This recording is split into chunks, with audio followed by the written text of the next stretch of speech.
adoptons la déclaration de son Excellence Monseigneur Samuel Kleda, archevêque métropolitain de Douala, suite à la proclamation des résultats de l'élection présidentielle du 12 octobre 2025 et les violences post-électorales. Aux prêtres, religieux et religieuses, fidèles laïcs, âmes de bonne volonté, un cri s'élève dans Rama, une plainte et des pleurs d'amertume. C'est Rachel qui pleure ses fils. Elle refuse d'être consolée car ses fils ne sont plus. Jérémie 31, 15. L'élection présidentielle du 12 octobre 2025 s'est présentée pour nous, Camerounaises et Camerounais, comme le kairos, c'est-à-dire le moment favorable pour écrire une nouvelle page de notre histoire, le changement. Nous avons, pour une large majorité, exprimé ce désir, cette volonté, cette aspiration profonde de notre cœur et de notre âme par le choix massif du candidat, du leader que nous avons estimé capable de rassasier cette grande faim et d'étancher cette immense soif du peuple camerounais. À travers les réactions des uns et des autres après la proclamation des résultats de l'élection présidentielle du 12 octobre 2025, de nombreux citoyens qui s'attendaient à un avenir meilleur ont eu la ferme conviction que leur choix n'a pas été respecté. Il a été méprisé et pire encore ignoré. Aujourd'hui, leur déception est immense.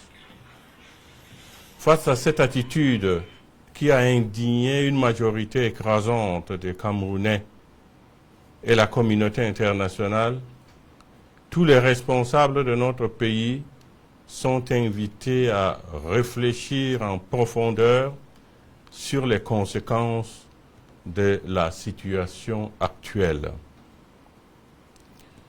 Car la proclamation des résultats du 12 octobre 2025 avait la déception et l'indignation qu'elle a ravivé dans la pensée et le cœur d'un grand nombre de nos compatriotes, a donné lieu à des marches et manifestations à caractère pacifique.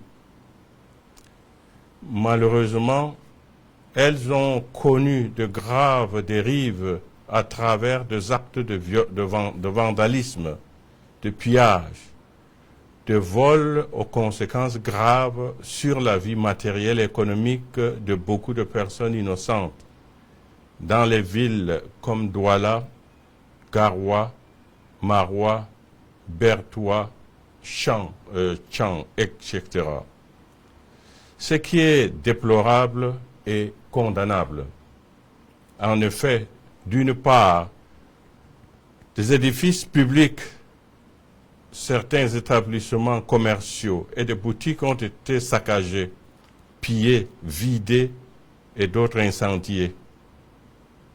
Ces actes regrettables et répréhensibles ont plongé leurs propriétaires dans le désarroi et la misère.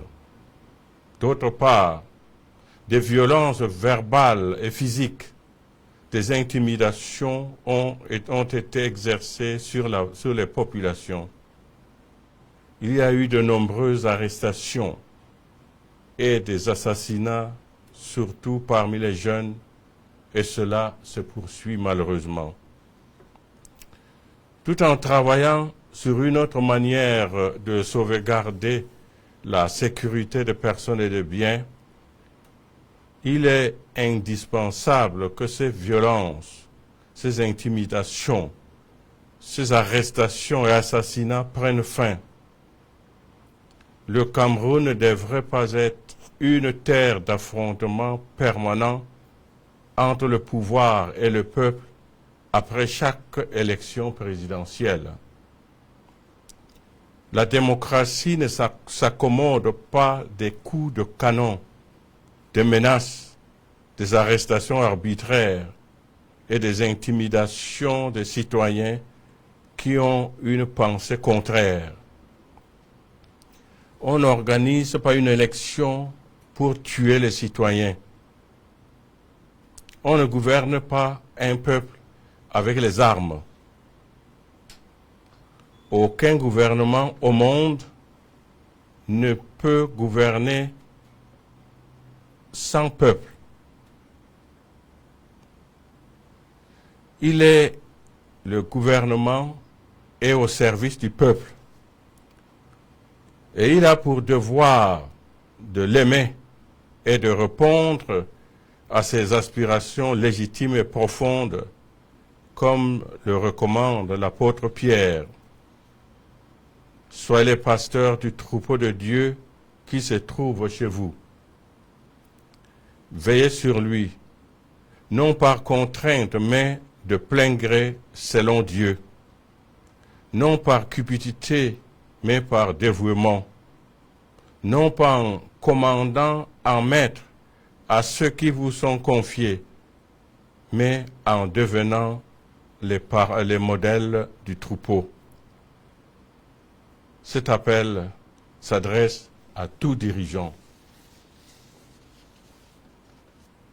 Il est temps que nous nous penchions sérieusement sur les origines profondes de ce malaise, de cette colère, de ce ras-le-bol qui pousse les Camerounais à avoir de tels agissements et de trouver des solutions appropriées.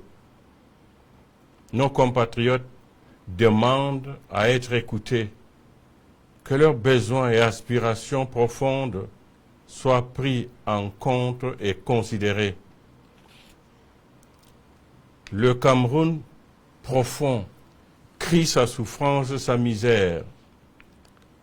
Les populations ont faim parce qu'elles n'ont pas de travail. Le taux de chômage général actuel est estimé à 74% et celui de pauvreté au Cameroun en 2024 est à environ 37,7%. 10,1 millions de Camerounais vivent avec moins de 1000 francs CFA par jour. Le Cameroun compte plus de 6 millions de citoyens sur les routes de l'exil ou de l'immigration clandestine, confère Centre d'études stratégiques d'Afrique. Notre pays est dépourvu d'un système économique fiable pourvoyeur d'emplois. Le déficit énergétique ou électricité ne permet pas le développement du tissu économique. Le peuple inquiet est de cette situation qui perdure. Sans aucun signe d'espoir à l'horizon, des citoyens ou de familles préfèrent s'en aller à l'étranger. Un peuple qui descend dans la rue pour crier son désespoir exprime une rupture et interpelle la conscience des dirigeants. Si des milliards de nos francs sont dépensés pour organiser les élections, on peut également en trouver pour le bien-être des populations. Nous ne saurions faire la sourde oreille, ni rester indifférents, insensibles aux signaux de détresse qu'elle nous envoie. Nous sommes parvenus au terme d'une élection présidentielle. Pouvons-nous oser espérer une amélioration réelle, significative et effective des conditions de vie des Camerounais par rapport à la situation actuelle? Cette situation qui est marquée par la malgouvernance, le chômage, l'émigration des jeunes, la sous-scolarisation, le manque d'emploi, le délabrement des routes, le déficit énergétique, les injustices, les inégalités sociales, la corruption, l'exploitation des richesses du pays par une minorité de Camerounais, un luxe insolent de certains pendant qu'une majorité croupit dans la misère, l'insécurité grandissante, la vie chère, le tribalisme, l'inégale répartition des richesses du pays, l'usage du bien commun à des fins égoïstes. Tout cela entraîne un climat social tendu et délétère. L'apaisement et la préservation de la paix et de la stabilité dans notre pays aujourd'hui passent par une prise de conscience collective de ces différentes crises qui minent notre pays et engendrent la souffrance et la misère des Camerounais et la ferme volonté d'y apporter des solutions appropriées. Que l'Esprit Saint éclaire nos dirigeants et le peuple camerounais, et que la Vierge Marie, patronne du Cameroun, intercède pour nous. Donné le 1er novembre 2025 en la solennité de la Toussaint.